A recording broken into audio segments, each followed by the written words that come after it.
Continuando então, a terceira parte, a igreja entrará na glória do reino somente através desta Páscoa final, quando ela seguirá seu Senhor em sua morte e ressurreição. Catecismo da Igreja Católica 677. Como continuamos a seguir a paixão do corpo? Em relação ao livro do Apocalipse, é bom relembrar as palavras que lemos no início desse livro. Bem-aventurado aquele que lê em voz alta e bem-aventurados que ouvem essa mensagem profética e prestam atenção ao que está escrito nela, pois o tempo designado está próximo, conforme Apocalipse 1:3. Lemos então, não com espírito de medo ou terror, mas com espírito de esperança e antecipação das bênçãos que chegam àqueles que ouvem a mensagem central do Apocalipse. A fé em Jesus Cristo nos salva da morte eterna e nos concede uma participação na herança do reino dos céus. É isso que Jesus promete no livro do céu, que nós vamos ser os filhos, que vamos receber todos os bens, do Pai, Então, é muita promessa no livro do céu para nós, é muita graça. E a pessoa que vive, eu falo por mim, eu estou vivendo na vida na divina vontade e no meio de tudo que está acontecendo eu não me escandalizo com nada, sabe? Eu não fico nervosa com nada que está acontecendo, nada.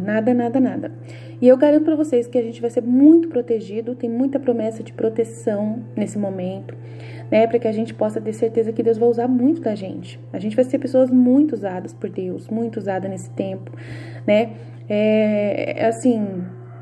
a gente vai ter muita coragem, como Jesus, igualzinho Jesus, para suportar qualquer coisa. A gente vai ter a vida divina em nós, A gente vai ser totalmente instruído pelo Espírito Santo, protegido pelos anjos em todos os jeitos possíveis. Nossa Senhora, o maior exemplo da vida na divina vontade é de Nossa Senhora. Jesus mostra para mim claramente que enquanto ele estava na paixão, Nossa Senhora na divina vontade estava ali inteira. Estava inteira ali. Ninguém tocava nela, ela estava chorando, ela estava passando pelas dores, igual Jesus ali, das suas 7 dores, que ela sofreu muito, passando pela paixão junto com Jesus, todas as dores, tudo mais. Mas ela estava inteira ali, ninguém tocava nela, os anjos estavam protegendo ela o tempo todo. Então a gente não vai ser tocado assim, da mesma forma que Nossa Senhora não foi, sabe? Mas a gente vai sofrer do mesmo jeito que ela, O único que precisou morrer, do jeito que precisava morrer é Jesus, tá? Na vida, a gente vai imitar Jesus no aspecto de abrir mão da nossa vontade humana, do nosso respeito humano, de nos preocupar com o que as pessoas pensam da gente conseguir ficar em paz com a gente mesmo, independente do que falarem, independente do que a gente está vendo, a paz vai ser constante. Então, tem vários frutos na divina vontade, então a gente não precisa ficar com medo, Por isso que a gente tem que desejar imediatamente o dom da divina vontade. A gente precisa urgente passar por essas fases todas da vida na divina vontade, Essas orientações que eu estou colocando aqui não é para colocar medo, é para colocar certeza de que a gente não vai se sentir perdido, que a gente não vai ficar sem luz iluminando a nossa vida, a gente vai ser sol puro na terra, presença eucarística. Então, a gente pode ficar tranquilo, que as promessas da vida na divina vontade são imensas, Mas, infelizmente, enquanto isso está acontecendo, tudo isso no mundo.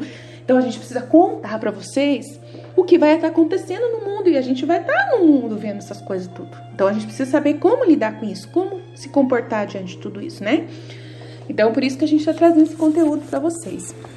Aí, a gente vai para esse momento que Jesus é coroado de espinhos e ele é mostrado e ele é condenado à morte novamente. E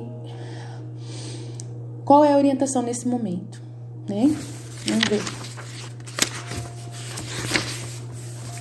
Das 9 às 10 horas, Jesus, coroado de espinhos, é tratado como rei de pirraça, de zombaria e submetido a insultos e sofrimentos inigualáveis. Repara de maneira especial os pecados da soberba e nós evitamos os sentimentos de orgulho. Atribuímos a Deus o bem que fazemos? Consideramos-nos inferiores aos outros? A nossa mente está sempre vazia de outros pensamentos para poder dar lugar à graça. Então, tudo isso aqui é orientação prática para esse tempo que a gente vai passando, tá? Muitas vezes não damos lugar à graça, porque conservamos a mente repleta de outros pensamentos. Então, Uma vez que a nossa mente não está toda repleta de Deus, nós mesmos somos a causa das moléstias do demônio e praticamos nós mesmos, fomentamos as tentações. Sendo assim, quando a nossa mente está repleta de Deus, o demônio aproxima-se de nós e, não encontrando um lugar para orientar as suas tentações, confuso ele vai se afastar. Isso é pura verdade. Os pensamentos santos possuem uma força tão intensa contra o demônio que, enquanto ele está prestes a se aproximar, estes pensamentos ferem-no e afastam-no como se fossem muitas espadas. Portanto, lamentamo-nos injustamente quando a nossa mente é molestada e tentada pelo inimigo. É a nossa pouca vigilância que suscita o ataque do inimigo, que está como que espiando a nossa mente para poder encontrar os pequenos espaços vazios onde assaltar. Então, em vez de aliviar Jesus com os nossos pensamentos santos e tirar-lhe os espinhos, os calcamos em sua cabeça, fazendo-lhe sentir com mais força as suas picadas. Assim, a graça fica frustrada e não pode desempenhar em nossa mente o trabalho das santas inspirações. Muitas vezes reagimos ainda pior. Enquanto sentimos o peso das tentações, em vez de levá-las a Jesus, fazendo delas um feixe para queimá-las com o fogo do seu amor, inquietamo-nos, entristecemo-nos e fazemos cálculos sobre as próprias tentações, de tal maneira que não só a nossa mente permanece ocupada pelos pensamentos malignos, mas também todo o nosso pobre ser fica impregnado deles. Assim, seria necessário quase um milagre de Jesus para nos libertar deles. E através dos espinhos, Jesus olha para nós e, chamando-nos, parece dizer: "Ah, meu filho, és tu mesmo que não desejas estar perto de mim. Se tu tivesses vindo imediatamente a mim, eu te teria ajudado e a te libertares das moléstias que o inimigo inseriu em sua mente. E não me terias feito suspirar tanto pelo seu retorno. Procurei tua ajuda para me libertar dos espinhos tão pungentes, mas esperei em vão, porque estavas ocupado com o trabalho que teu inimigo te havia dado. Oh, serias muito menos tentado se viesse depressa aos meus braços. O inimigo te teria deixado imediatamente, temendo não a ti, mas a mim. Meu Jesus, os teus espinhos selem os meus pensamentos na tua mente, impeçam ao inimigo qualquer tipo de tentação. Quando Jesus se manifesta em nossa mente e em nosso coração, correspondemos às suas inspirações ou as colocamos no esquecimento? Jesus é tratado como rei de zombarias e nós respeitamos todas as coisas santas? Usamos toda aquela reverência conveniente como se tocássemos o próprio Jesus Cristo? Meu coroado Jesus faz com que eu sinta os teus espinhos, a fim de que suas picadas me façam compreender quanto sofres e te constitua rei de todo o meu ser. Exposto na varanda, Jesus é condenado à morte, e por aquele povo que tanto amou e para o qual havia feito tanto bem. Para nos dar a vida, o amável Jesus aceita a morte por nós, e nós estamos prontos a aceitar qualquer sofrimento para que Jesus não seja ofendido e não sofra. A nossa pena deve ser aceita para fazer com que Jesus não sofra, como Jesus sofreu infinitamente na sua humanidade. Nós, devendo continuar a sua vida na terra, devemos retribuir com as nossas dores as penas da humanidade de Jesus Cristo. Como nos compadecemos das dores que Jesus sofre ao ver as inúmeras almas arrancadas do seu coração?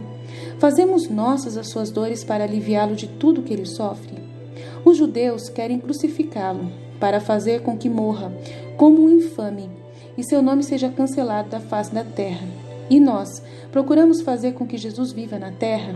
E com os nossos atos, com os nossos exemplos e com os nossos passos devemos deixar uma marca divina no mundo, principalmente nessa etapa onde Jesus vai ser apagado por um tempo, né? Totalmente silenciado, né? E quem falar dele, né? No mundo, para fazer com que Jesus seja conhecido por todos através da nossa vida e da nossa obra, e sua vida tem um eco divino que se ouça de um extremo a outro mundo. Vai ser impossível apagar Jesus, porque vai ter muitos Jesuses na terra. Nós seremos os Jesus na terra. Então vai ser impossível apagar a imagem de Jesus, porque vão olhar pra gente e a gente vai brilhar. Vamos brilhar, gente. Os dons aí vai fluir os dons da divina vontade. Os dons todos carismáticos vão fluir numa velocidade gigantesca nessa época, né? Estamos prontos a dar a nossa vida para fazer com que o amado Jesus seja aliviado de todas as ofensas? Ou imitamos os judeus, povo muito favorecido, como que a semelhança da nossa pobre alma, tanto amada por Jesus, e gritamos como ele: crucifica-se, seja crucificado, né?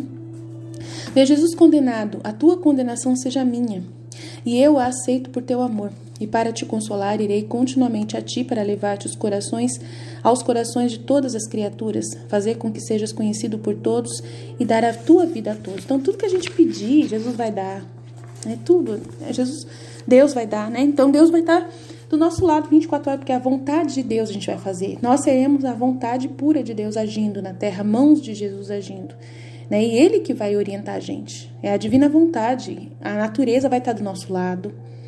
Então, toda a força do céu e da terra, de tudo, vai estar do nosso lado. O inimigo, coitado, ele acha que ele vai ter poder, mas ser uma permissão de Deus. Então, é isso que vocês têm que entender. Aí, vamos passar para o próximo aqui, sem Jesus. O evento mais significativo do julgamento dos 7 anos não é a ascensão do anticristo, mas é a abolição da Santa Missa, que terá consequências cósmicas, né? Toda a ira e a indignação de Deus se rendem antes desta oferta, conforme Santo Alberto o Grande. Jesus, nosso amor eucarístico, de Padre Stefano M. Manelli. Sem a Santa Missa, o que seria de nós? Todos aqui embaixo pereceriam, porque somente isso pode segurar o braço de Deus. Santa Teresa d'Ávila. Sem a missa, a terra já teria sido destruída pelos pecados dos homens há muitas eras. Santo Afonso de Ligório. E lembre-se novamente das palavras proféticas de São Pio. Deve ser Padre Pio. Seria mais fácil que para o mundo sobreviver sem o sol do que fazê-lo sem a Santa Missa. Mas só que daí a gente vai ser Santa Missa, a gente vai ser Eucaristia viva.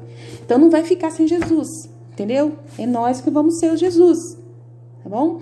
Então, a ausência da presença eucarística de Cristo na terra, exceto onde as missas são ditas em segredo, desencadeia um mal terrível. Não apenas dentro dos corações, mas dentro do próprio cosmos, com a crucificação da igreja. Né? Aqui eles estão gritaram, seja crucificado, condenado à morte, né? Aqui Jesus já toma a cruz, 18ª hora. Dirige-se rumo ao Calvário, onde é despojado. Então aqui é a experiência já dessa situação que a gente está, né? A ausência da presença eucarística de Cristo na terra, exceto onde as missas são feitas em segredo.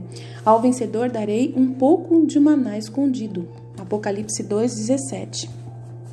A esse respeito, há uma mensagem mais profunda dos 2 milagres da multiplicação de pães que ocorreram no deserto, onde não havia comida. Na primeira ocasião, os apóstolos coletaram 12 cestas de vime cheias de restos de pão.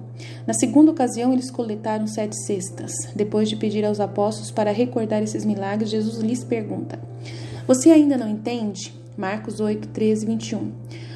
As 12 cestas representam a igreja, os 12 apóstolos e 12 tribos de Israel, enquanto 7 representam a perfeição. É como se dissesse: cuidarei do meu povo, alimentarei-o no deserto. Sua providência e proteção não faltam. Ele sabe como cuidar de sua noiva. A hora do triunfo da igreja e o encadeamento de Satanás coincidirão. A vitória iminente de Deus sobre o mal ocorre, em parte, através das 7 taças, a ira de Deus. O fogo cairá do céu e destruirá grande parte da humanidade, tanto os bons quanto os maus, poupando nem sacerdotes e nem fiéis. Os sobreviventes se encontrarão tão desolados que invejarão os mortos. Os únicos braços que restarão para você serão o rosário e o sinal deixado por meu filho. A cada dia recite as orações do rosário. Aí vai ter o sinal nessa época. Vai subir o sinal que é da cruz. E é a cruz que é a igreja, que nós, que somos igreja, vamos ser crucificados. É o sinal de que nós estamos carregando a cruz já de uma vez e indo para o Calvário, onde nós somos despojados. Então aí tem essas orientações da 18ª hora. Vamos ler. Vamos ver o que Jesus quer falar pra gente. Jesus carrega a cruz. O amor de Jesus pela cruz e o seu ansioso desejo de morrer nela para salvar as almas são imensos. E nós amamos o sofrimento como Jesus? Podemos dizer que as nossas palpitações fazem eco às suas palpitações divinas e que também nós pedimos a nossa cruz? Quando sofremos, temos a intenção de ser companheiros de Jesus para aliviar o peso de sua cruz? Como o acompanhamos? E nos insultos que recebe, estamos prontos a oferecer-lhe o nosso pequeno sofrimento para alívio de suas dores? Nas nossas ações e orações, e quando sob o peso das dores internas sentimos as dificuldades do nosso sofrimento, fazemos com que a nossa dor se dirija a Jesus para que, como um véu, lhe enxugue o seu suor, o alivie fazendo nosso o seu padecimento?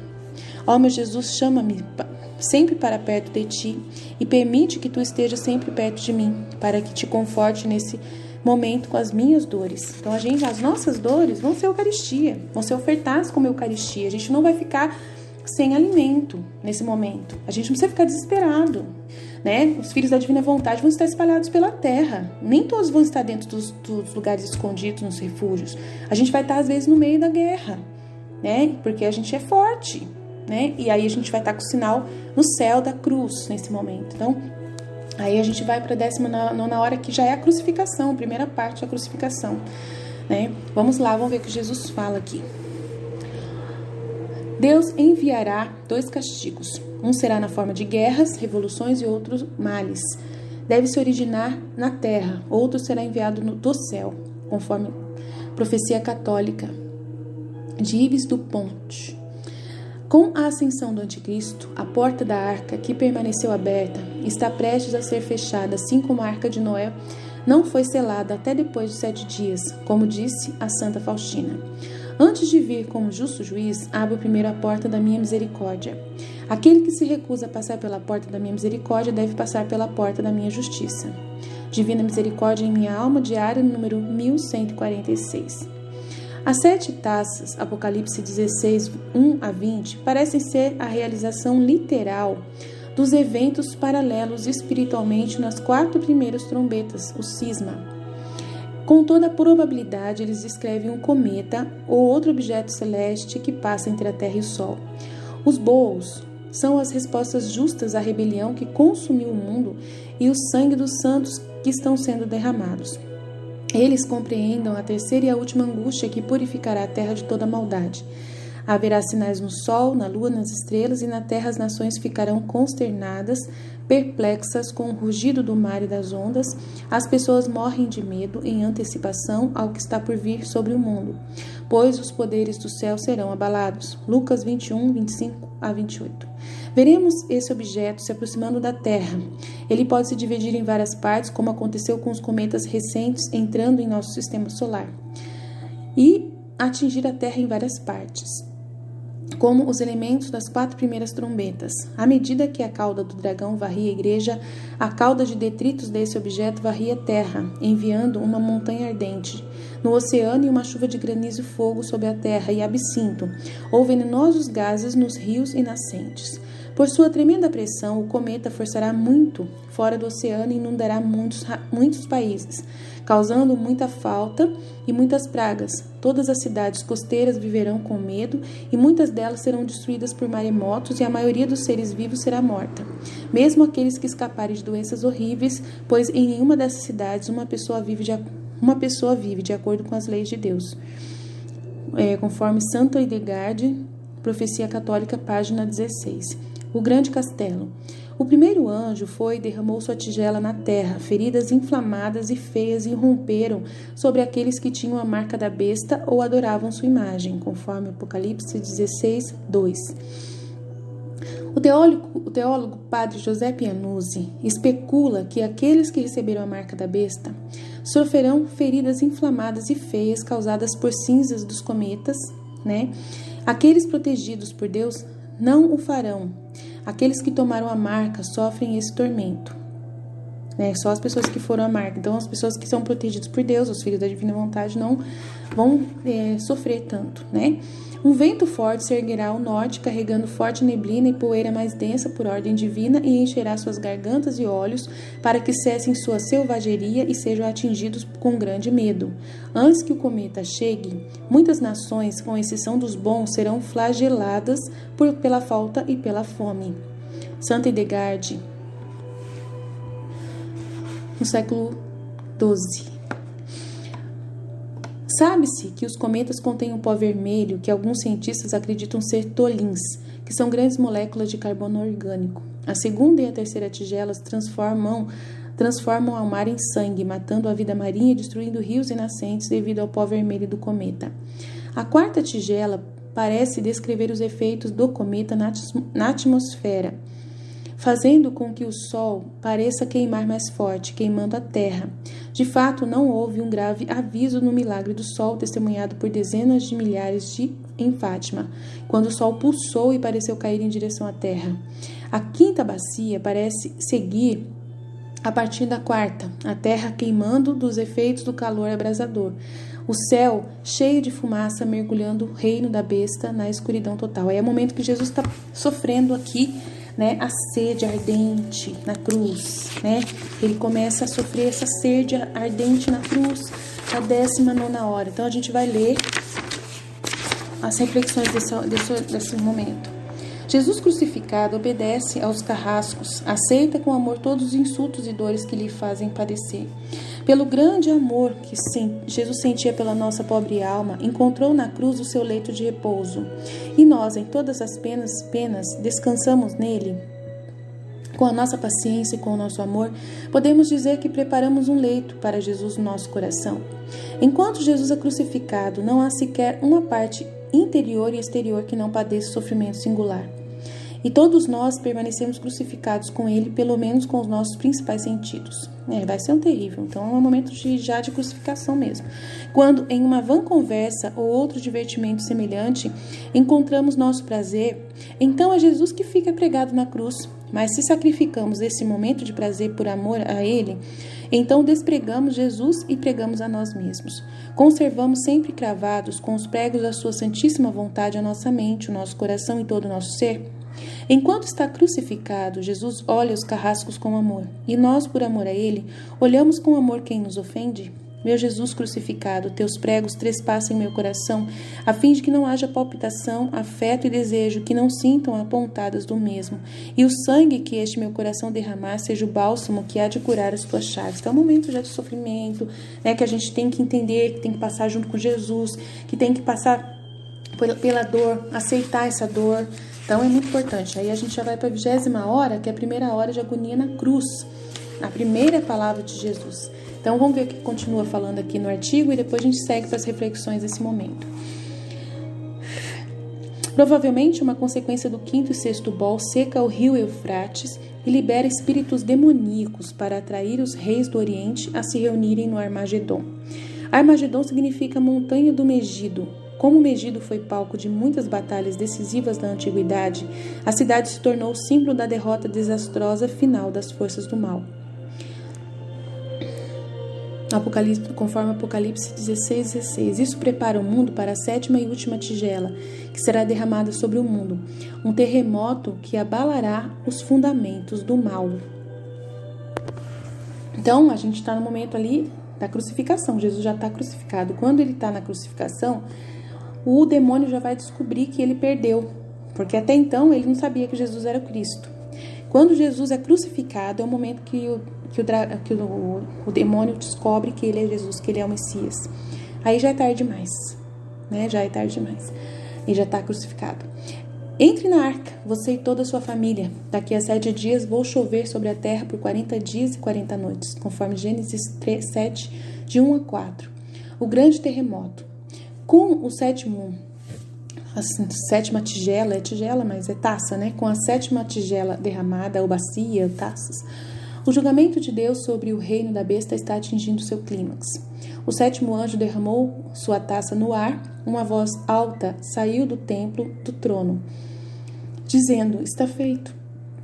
Então houve relâmpagos, estrondos e trovões, mesmo que acontece na crucificação, e um grande terremoto. Foi um terremoto tão violento que nunca houve um igual desde que a raça humana começou na terra. Grandes pedras de granizo, como grandes pesos, caíram do céu sobre as pessoas. Apocalipse 16, 17, 18.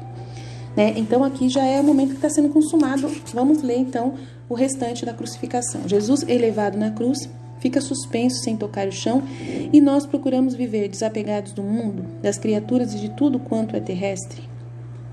Tudo deve concorrer para formar a cruz sobre a qual devemos nos estender e permanecer suspensos como Jesus, distantes de tudo que é terreno, a fim de que as criaturas não se apeguem a nós.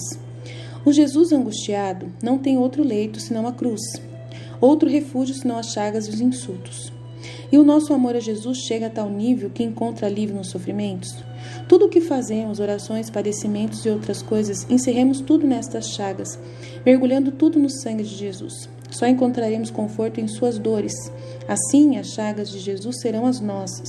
O seu sangue atuará continuamente em nós, para nos purificar e nos adornar, e desta forma receberemos todas as graças para nós e para a salvação das almas. Com o depósito do sangue de Jesus em nosso coração, se cometermos alguma falta, pediremos a Jesus que não nos conserve maculados à sua presença, mas que nos lave com o seu sangue e nos mantenha ao seu lado. Se nos sentirmos fracos, rezaremos a Jesus a fim de que dê um pouco do seu sangue à nossa alma, para nos dar força. O doce Jesus pede por seus algozes, aliás, perdoa-os, e nós recitamos a prece de Jesus para perdoar continuamente os pecadores diante do Pai e para implorar a misericórdia para eles, também para aqueles que nos ofendem. Então a gente vê a nossa missão nesse momento, da gente rezar por essas pessoas que estão sofrendo. Rezar por elas, para que elas possam aguentar o que elas estão vivendo, porque ele acabou de falar aqui, se elas não passaram pela porta da misericórdia, terão que passar pela porta da justiça, ainda vão ter chance de arrependimento. Então, aí quem que vai conseguir? Muitas coisas, os filhos da divina vontade, que vão estar sofrendo, vendo essas pessoas sofrer, vão estar na terra, vendo tudo isso acontecer, vão continuar em paz, mas vão estar orando continuamente, ofertando todo esse sofrimento dessas pessoas para Jesus. E não vai ser sofrimentos em vão, porque nós estaremos pedindo. E aí a vida na divina vontade, a oração do Filho da divina vontade satisfaz Deus. É como se Jesus estivesse passando pela paixão novamente. Então a gente vai estar passando pela paixão, a igreja passando pela paixão e orando por essas pessoas que vão estar ainda no mundo sofrendo essa justiça toda de Deus. E implorando para que Deus perdoe elas. Então a gente vai ter esse poder muito grande nas mãos. E por isso que a gente tem que continuar rezando, atuamos e caminhamos, não esqueçamos nem sequer as pobres almas dos pecadores que estão para dar o último respiro. Vamos rezar por elas. A gente vai passar 24 horas rezando, gente. Meu Jesus, de tuas chagas, do teu sangue, quero obter a força para poder repetir em mim a tua própria vida. Assim poderei implorar para todos o bem que tu mesmo realizaste. Então, é essa a missão nossa.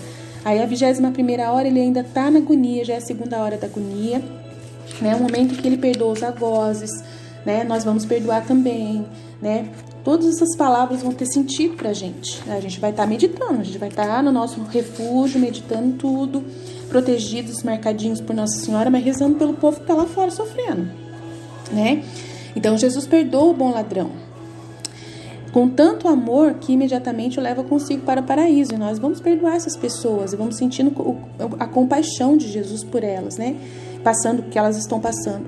E nós rezamos sempre pelas almas dos que estão para morrer e têm necessidade de uma oração para que se lhes feche o inferno e lhes abram a porta do céu. A gente vai a essa missão nossa. Olha Jesus instruindo a gente, tá vendo? Gente, acorde, vocês têm que ver isso. Essa é a missão de vocês. Rezar. Então a gente tendo essas orientações no momento oportuno, orientando as pessoas, que essas orações, essas reflexões práticas das 24 horas da paixão é pra gente no tempo do fim, a gente nunca vai fazer nada contra a vontade de Deus, nunca, porque aqui está respondendo claramente, as orientações são práticas pra gente viver a divina vontade, tá tudo aqui, Os sofrimentos de Jesus na cruz aumentam, mas esquecendo-se de si mesmo, a gente também esquece de nós mesmos. Ele reza sempre por nós, nada reserva para si e nos dá tudo, a começar por sua Santíssima Mãe, entregando-nos o que havia de mais precioso em seu coração. E nós, damos tudo a Jesus? Em tudo o que fazemos, orações, ações e outras coisas, temos sempre a intenção de absorver um novo amor, para podermos em seguida dar tudo a Ele? Devemos absorvê-lo para dá-lo, a fim de que tudo o que fizermos tenha o sinal da obra de Jesus? Quando o Senhor nos dá fervor, luz e amor, usamos tudo isso em benefício do próximo? Tá vendo? É a hora que a gente vai ter que ter misericórdia. É nós que vamos ter misericórdia. Enquanto a justiça estiver agindo, é nós que vamos pegar essas pessoas no colo, que vamos curar as feridas delas. Ó meu Jesus, cada pequena centelha de amor que sinto em meu coração se transforme num incêndio que consuma todos os corações das criaturas e as encerre no teu coração. Que uso fazemos do grande dom que nos concedeu, da divina vontade? na pessoa da sua mãe? Fazemos nós o amor de Jesus, as suas ternuras, tudo o que ele fazia para contentar sua mãe? Podemos dizer que a nossa mãe divina encontra em nós a felicidade que encontrava em Jesus? Estamos sempre próximos como filhos fiéis, obedecemos e imitamos as suas virtudes? Procuramos fazer tudo para não nos afastarmos do seu olhar materno, para que nos conserve sempre intimamente ligados a Jesus? Em tudo o que fazemos, chamamos os olhares da Mãe Celeste para nos orientar, a fim de podermos agir santamente, como filhos verdadeiros, sob seu olhar misericordioso, para lhe podermos dar a felicidade, como lhe dava o seu Filho? Peçamos a Jesus todo o amor que dedicava a sua Santíssima Mãe, a glória que lhe dava continuamente, a ternura e todas as delicadezas de amor. Façamos tudo isso nosso e digamos à Mãe Celeste: temos Jesus em nós, e para fazer-te feliz e para que tu encontres em nós aquilo que encontramos em Jesus, nós damos tudo a ti. Além disso, Mãe Belíssima, queremos dar ainda a Jesus toda a felicidade que ele encontrava em ti. Por isso, desejamos encontrar em teu coração e tomar o teu amor, toda a tua felicidade, todas as tuas ternuras e cuidados maternais para dar tudo isso a ele. A Mãe de Jesus e nossa, as tuas mãos maternas sejam as suaves correntes que nos conservam vinculados a ti e a Jesus. Jesus não se poupa em nada. Amando-nos com grande amor, gostaria de salvar todos nós. E se fosse possível, quereria arrancar do inferno todas as almas e padecer todas as suas dores. Não obstante, ele vê que com esforço as almas querem fugir de seus braços e, não podendo conter a sua própria dor, exclama: meu Deus, por que me abandonaste? E nós, podemos dizer que o nosso amor pelas almas é semelhante ao de Jesus?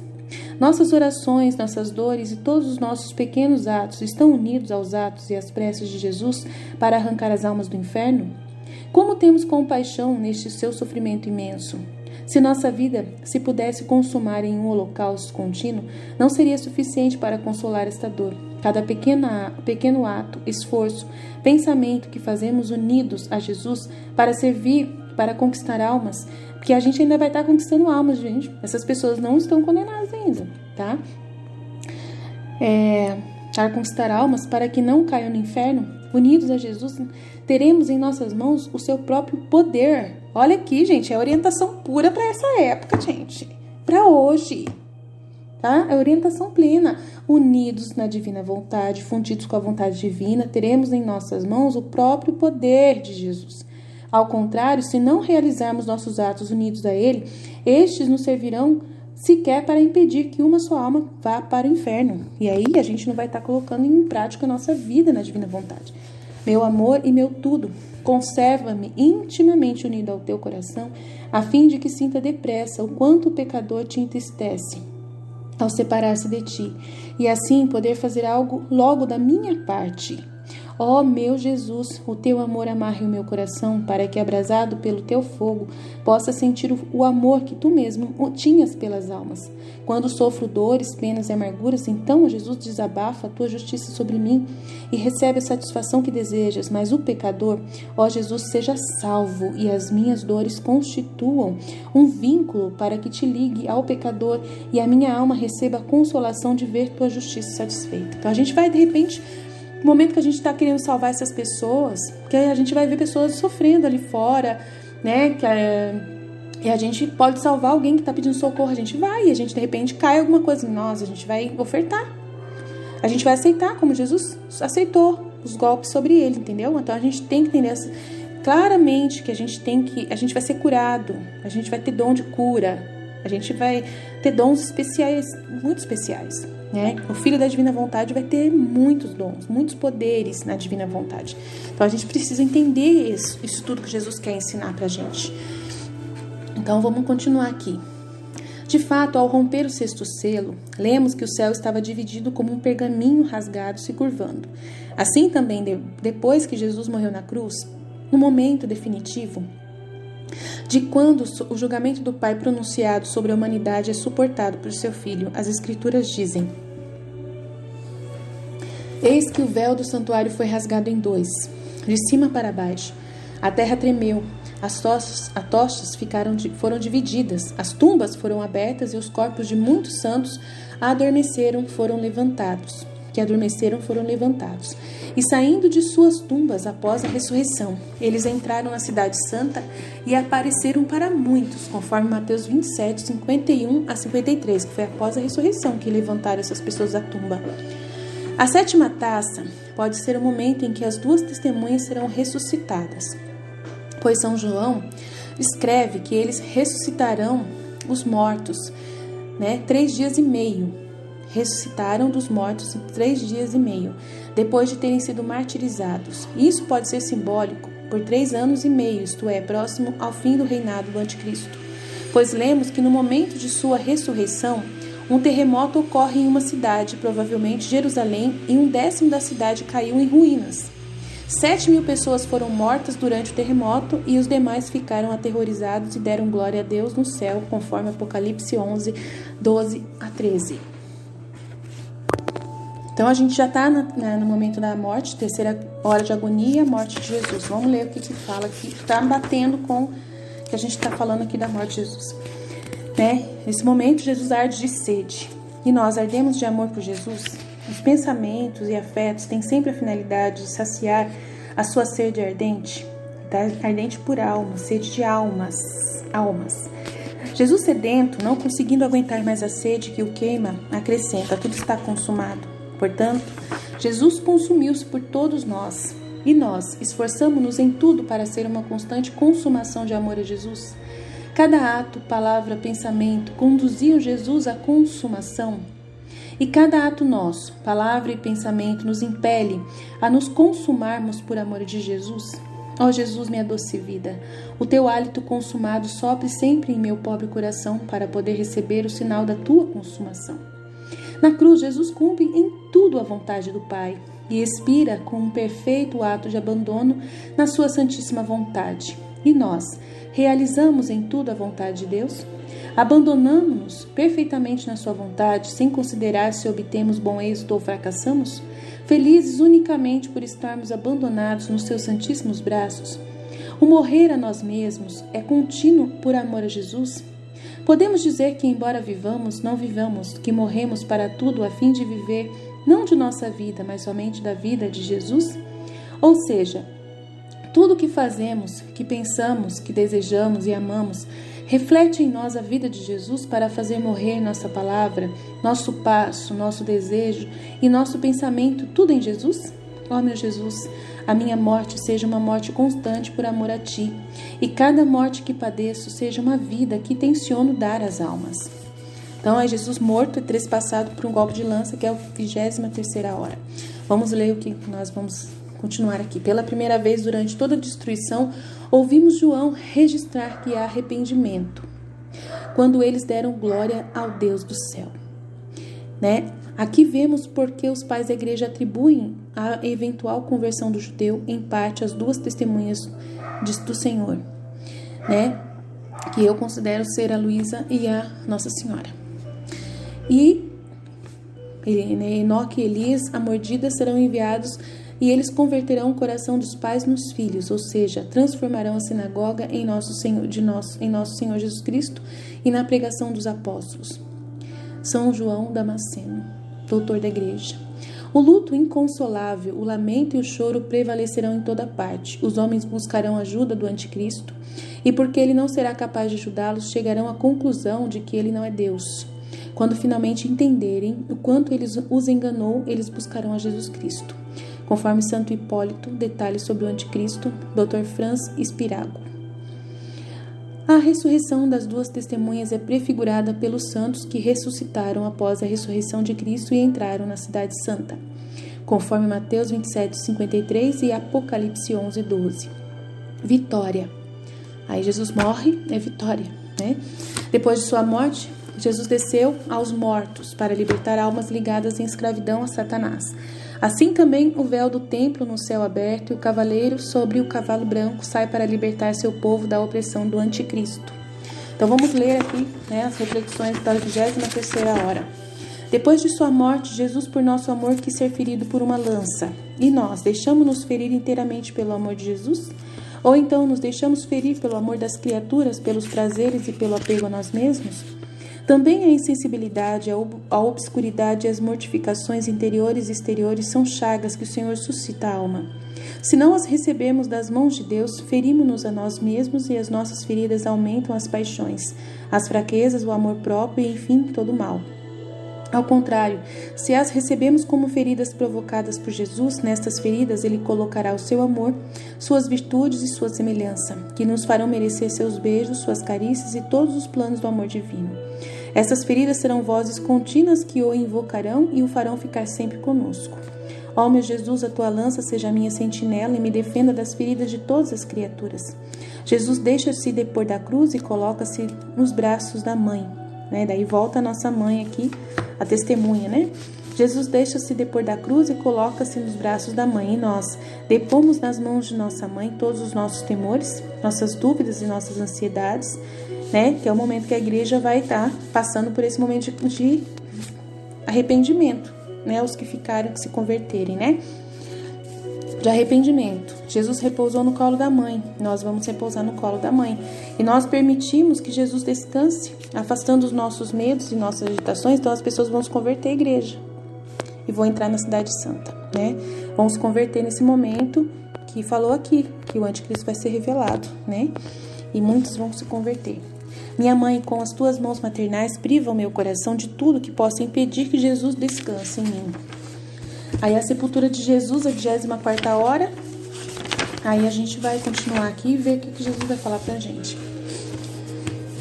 E depois de perpetuar essas coisas, por apenas 3 anos e 6 meses, ele será destruído pelo glorioso advento, segundo advento do céu, do unigênito Filho de Deus, nosso Senhor e Salvador Jesus. O verdadeiro Cristo que matará o anticristo com a respiração de sua boca e o entregará ao fogo do inferno. Conforme Santo Cirilo de Jerusalém, médico da igreja, palestras catequéticas. Aqueles que se recusam a dar glória a Deus após o grande terremoto são recebidos com justiça, quando a porta da arca é selada pela mão de Deus. Eles blasfemaram a Deus pela praga do granizo, porque essa praga era muito grave. O resto foi morto pela espada que saiu da boca daquele que montava o cavalo. Apocalipse 16, 21, 19 e 21. Suas espadas perfuram seus próprios corações, seus arcos serão quebrados, conforme Salmo 37, 15. Viu? Mesmo depois que Jesus volta, ainda tem gente blasfemando contra ele, tá vendo? Por fim, Satanás será acorrentado por 1000 anos, Apocalipse 22, enquanto a igreja entra na era da paz. Né?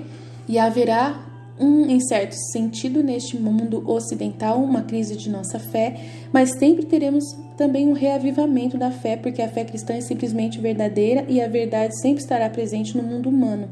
E Deus sempre será a verdade. Nesse sentido, estou otimista no final. Qual é o reavivamento? Esse é o Papa Bento XVI que falou sobre tal otimista. Qual é o reavivamento que vai acontecer? É a nova evangelização na divina vontade. É um reavivamento lindo, né?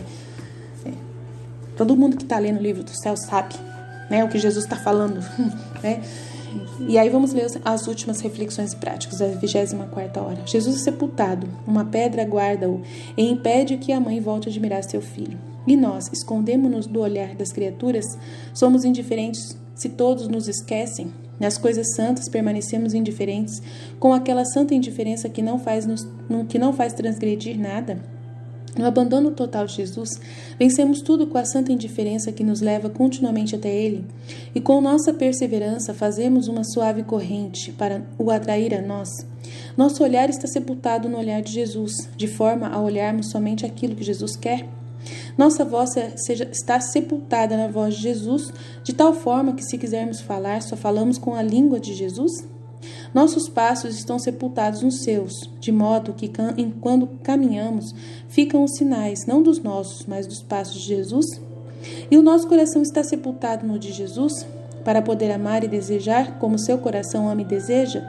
Minha mãe, quando Jesus, para o bem da minha alma, esconde-se de mim, concede-me a graça que tu possuías da privação dele, a fim de que eu lhe possa dar toda a glória que lhe deste quando ele foi deposto no sepulcro.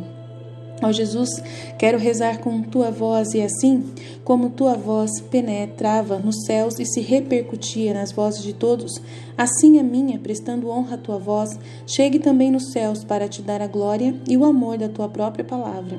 Meu Jesus, meu coração palpita, mas não estou feliz, se não me fazes palpitar com o teu coração. E com a tua palpitação amarei como tu amas. Eu irei te dar o amor de todas as criaturas e haverá um só grito: amor, amor.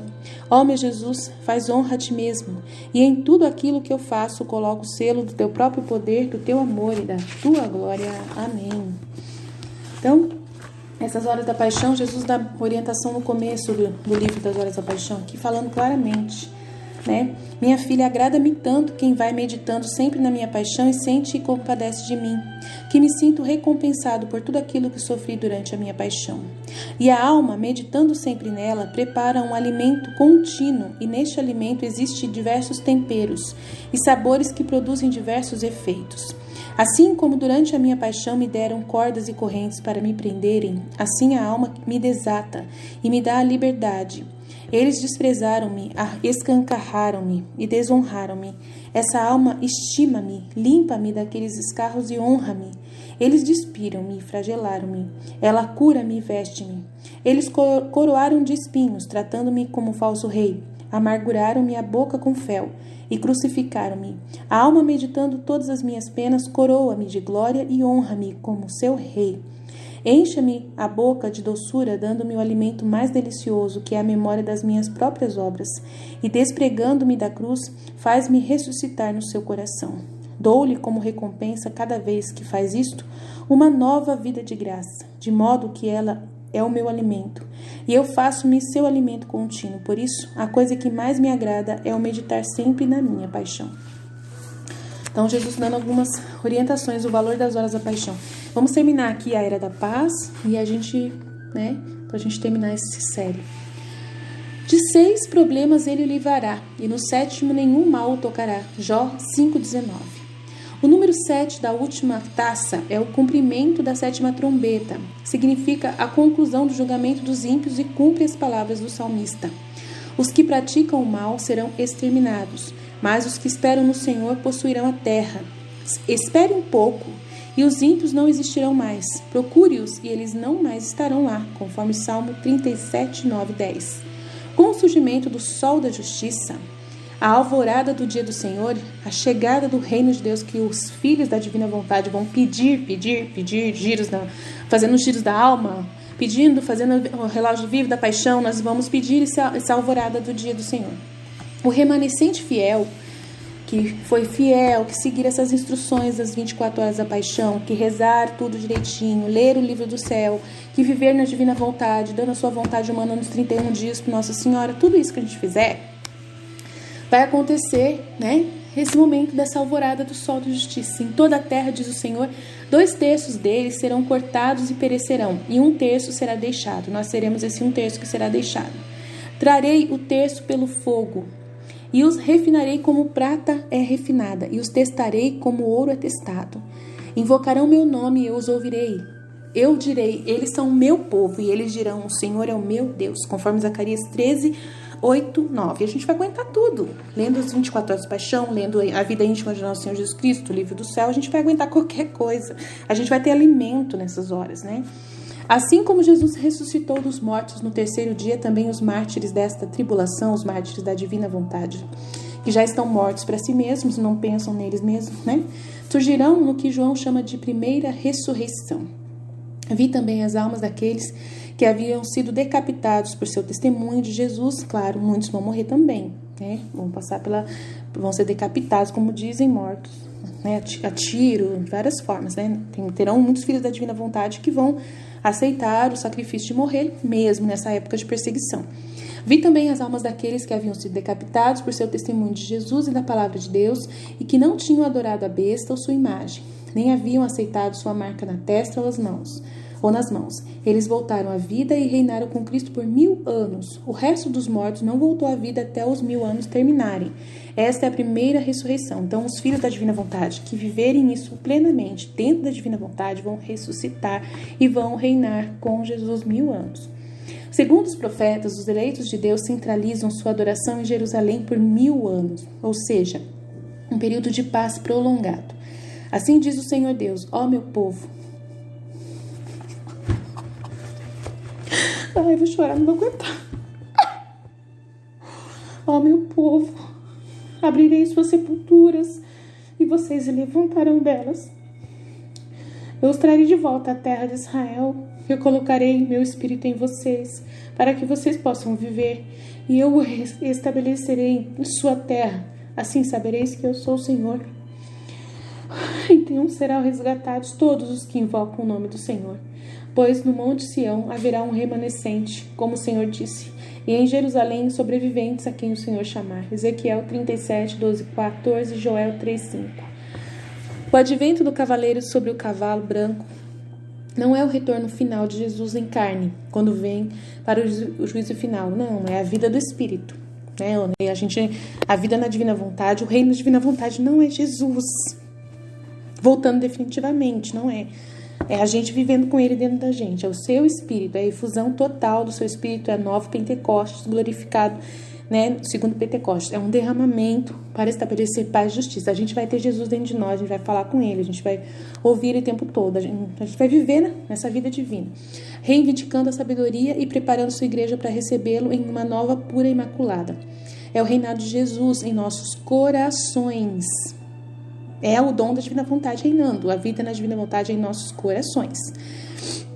Segundo São Luís Maria de Montfort, quando os apóstolos dos fins dos tempos começarem a destruir o pecado, é isso que nós vamos fazer, está no Místico de Deus também, que a gente vai ser os filhos que vão tirar o pecado do mundo e estabelecer o reino de Jesus. É a era de paz prometida por Nossa Senhora, orada pelos pontífices e predita pelos primeiros pais da igreja. Oh, meu Deus, eu não aguento, eu vou chorar muito aqui. E eu e todos os outros cristãos ortodoxos temos certeza de que haverá uma ressurreição da carne seguida de 1000 anos em uma cidade reconstruída, embelezada e ampliada de Jerusalém, como anunciado pelos profetas Ezequiel, Isaías e outros.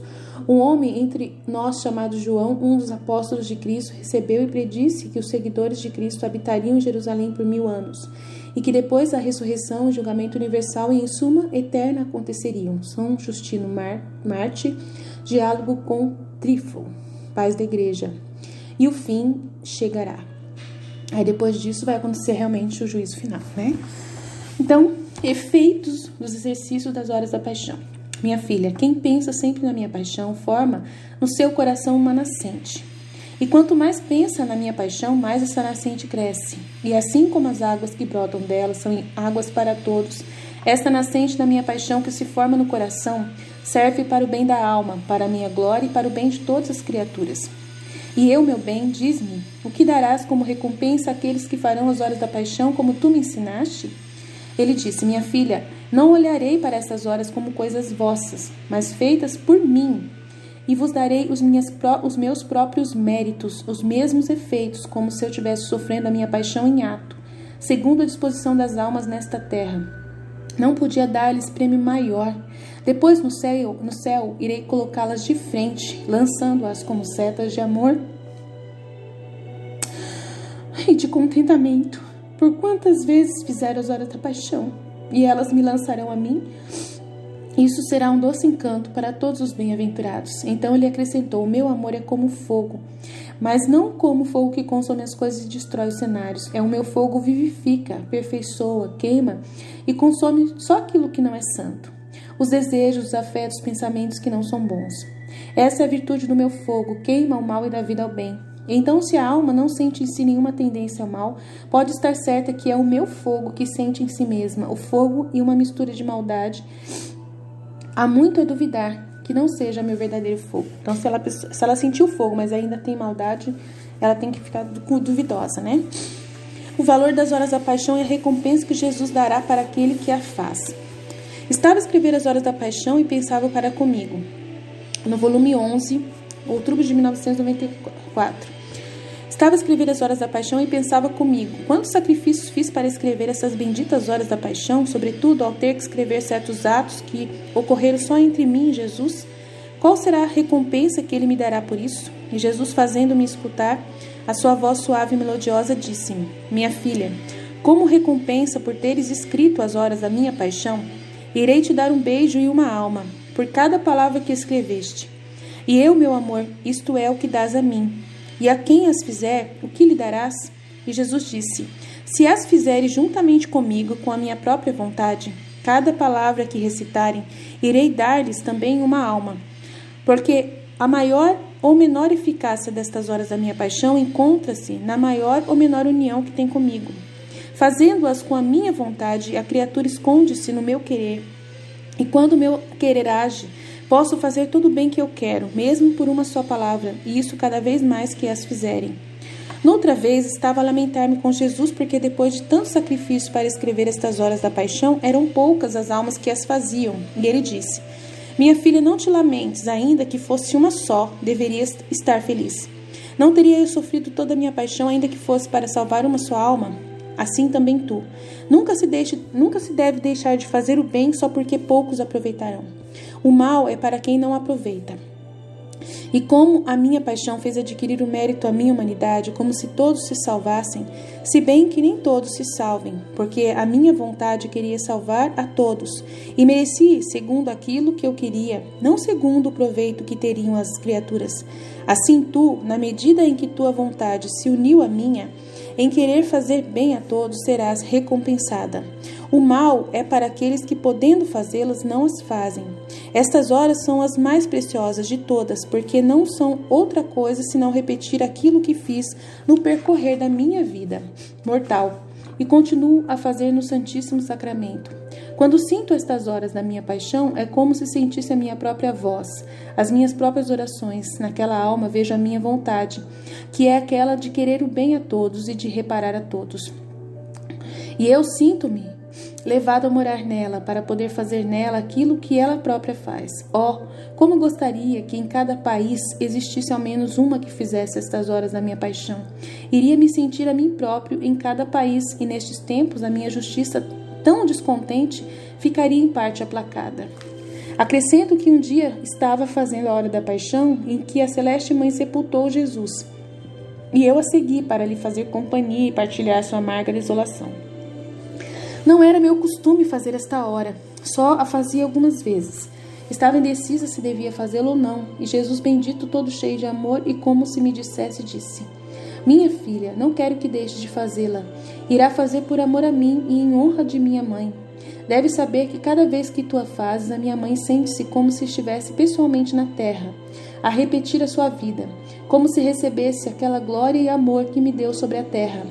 E para mim é como se a minha mãe estivesse de novo na terra. Sinto as suas ternuras maternas, o seu amor e toda a glória que ela me deu. Portanto, será como se você fosse a minha mãe.